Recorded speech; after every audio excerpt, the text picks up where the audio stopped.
Hi అండి అందరికీ good evening friends. అందరూ ఎలా ఉన్నారు? నేనైతే బాగున్నానండి. చాలా రోజులు అయిపోయింది కదా మన వీడియో తీసేయి. చూసారా, పల్లెటూరులో ఉంటే అన్ని రకాల ఫిష్లు అయితే తినొచ్చండి. సముద్రం చేపలు చాలా బాగుంటుంది విలేజ్లో. ఇప్పుడు మీకు చూపించినవి ఈ చేపల పేర్లు కలవలు అంటారండి. మీ సైడ్ ఏమంటారో కామెంట్ సెక్షన్లో కామెంట్ చేయండి ఫ్రెండ్స్. మా అమ్మ చేసే విధానం వీడియో తీసానండి. మా అమ్మ స్టైల్ ఎలా చేస్తుందో నేనైతే వీడియో తీసాను. కలవల పులుసు అండి, బెండకాయలు వేసి చేసిందండి. నిజంగా చాలా బాగుంటుంది కలవల పులుసు.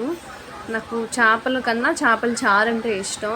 జమ్ములో ఇవన్నీ బాగా మిస్ అయ్యానని మా అమ్మ రోజు నేను ఎప్పుడెప్పుడు తింటానో రోజు అన్ని రకాల చేపలు తెచ్చి పెడుతుంది అనమాట. ఇగోండి మొన్న చూపించాను కదా ఈతపళ్ళు, కొన్ని అయితే ముగ్గేవండి. ఏవేవి ముగ్గాయో అవి తీసుకుని నేనైతే తింటున్నాను ఫ్రెండ్స్. ఓకే ఫ్రెండ్స్, మీకు ఈ వీడియో నచ్చితే please like, share, subscribe my channel. Bye bye.